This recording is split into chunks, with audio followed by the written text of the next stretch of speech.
নমস্কাৰ বন্ধুসকল, মই হাতীমে আজি আকৌ পুনৰাই আপোনালোকৰ মাজলৈ উপস্থিত হ'লোহি। তো আজি মোৰ আলোচ্য বিষয় হ'ব আমি যে ফুলকবি আৰু বন্ধাকবি পুলিবিলাক খেতিত লগাম। ইফালে আমি নাৰ্চাৰী আকাৰে পুলিবিলাক প্ৰস্তুত কৰি আছোঁ। তো পুলিৰ বয়স আজি মাত্ৰ এসপ্তাহ।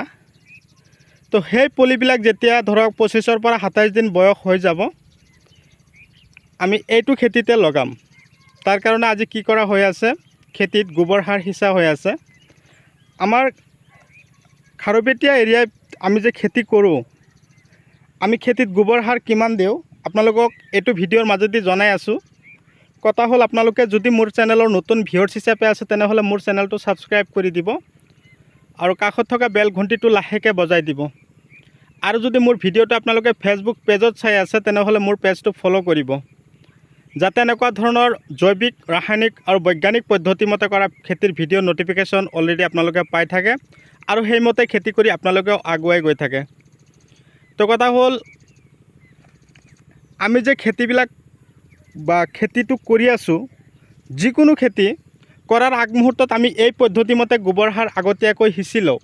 প্ৰতি বিঘাত আমি 1 গাড়ী বা 1 ট্ৰাক গোবৰ দি দিওঁ। তাৰপিছত গোবৰখিনি ধুনীয়াকৈ সিঁচি লওঁ। প্ৰতি বিঘাত 1 বস্তা ছুপাৰ ফছফেট দি দিম। কেতিয়া দিম, এনেকৈ গোবৰখিনি আগতে সিঁচি লৈ তাৰপিছত হাল মাৰিম। হাল মৰাৰ পিছত super phosphate 50 kilo, potash 10 kilo প্ৰতি বিঘাত, DAP দিম 15 কিলো, ইউৰিয়া 10 পৰা 15 কিলো দি, আজি যে পুলিৰ বয়স এসপ্তাহ বুলি ক'লোঁ, এই এসপ্তাহৰ পৰা মোটামুটি 27 দিন হ'ব লাগিব। তেনেহ'লে আমাৰ খেতিটোত আমি যে গোবৰবিলাক দি আছোঁ, তাৰ লগত আমি ৰাসায়নিক সাৰবিলাক যে খটাম, এইবিলাক তাৰমানে দিয়াৰ পিছত মাটি কমেও 20 দিন আমি এনেই অযথা পেলাই ৰাখিম। ঘাঁহ হৈ থাকক, ঘাঁহ বন যিমানো হৈ থাকক হওক, কোনো কথা নাই। ইফালে আমি লক্ষ্য কৰিম পুলিবিলাকৰ বয়স 27 দিন বা 1 মাহ হ'ল নে নাই। যেতিয়া 1 মাহমান হৈ যাব, তেতিয়া আমি 1 মাহ হৈ যোৱাৰ কমেও এসপ্তাহ আগৰ পৰা আকৌ এইটো খেতিত হাল মাৰিম।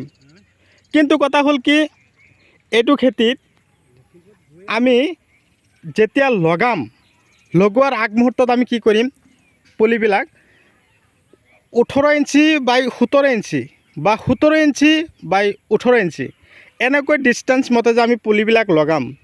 কিন্তু লগোৱাৰ আগত আমি কি কৰিম, যিটো হিমুক আৰু ফলভিক এচিড থকা যিটো ফাৰ্টিলাইজাৰ আছে, যাৰ নাম হ'ল 95 ষ্টুপ্লেজাৰ, এই ফাৰ্টিলাইজাৰটো আমি খেতিত 5 কিলো ইউৰিয়াৰ লগত মিক্স কৰিম। 1 কিলো ফাৰ্টিলাইজাৰ মিক্স কৰি সিঁচিম। যিদিনাখন পুলি লগাম তাৰ আগদিনা বা সিদিনাই সিঁচি কিনে তাৰপিছত আমি পুলিবিলাক লগাই দিম। এটা কথা হ'ল কি, মূল কথালৈ আহোঁ, এই পুলিবিলাক যে আমি লগাম, যেতিয়া পুলিৰ বয়স মোটামুটি 27 বা 30 দিন হ'ল, তাৰ এসপ্তাহ আগতে মোটামুটি আমি কি কৰিম, 23 দিন যেতিয়া পুলিৰ বয়স হ'ব, তেতিয়াৰ পৰা আমি এইটো খেতিত আকৌ হাল মাৰিম। তেতিয়া কিন্তু আমাৰ এইটো খেতিত আৰু সাৰ চাৰ কিবা দিয়াৰ কোনো প্ৰয়োজনে নাহিব। আপোনালোকে খেতিত ৰাসায়নিক সাৰ খটাই আছে, খটাওক, কোনো কথা নাই।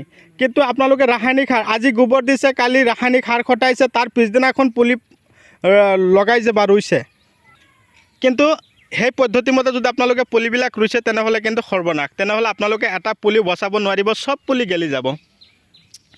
এতিয়া কথা হ'ল, আমি যি পদ্ধতিমতে বা আমাৰ মতে খেতি যদি আপোনালোকেও কৰে, আপোনালোকেও 100% ছাকচেছ হ'ব পাৰিব। আমি 20 দিন পচোৱাৰ পিছত তাৰপিছতহে আমি খেতিত আকৌ পুনৰাই হাল মাৰি তাৰপিছত লগাম।